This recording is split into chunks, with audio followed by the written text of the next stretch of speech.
Ikitokea kwenye kanisa lenu mlimtendea kitu pastor, mkamtendea kitu mzee wa kanisa kwenye baraza au popote, yule mchungaji akatoa machozi au akatamka neno, kama mna akili timamu, hata kama amehama, mtafuteni mumuombe msamaha kwa niaba ya mkutano wote. Haleluya!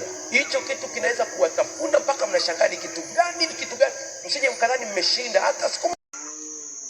Ndugu zangu, kwa maneno hayo yatafanya washiriki wawe na hofu kwa kuogopa wachungaji. Hivi mchungaji ukitimiza wajibu wako utagombana na washiriki?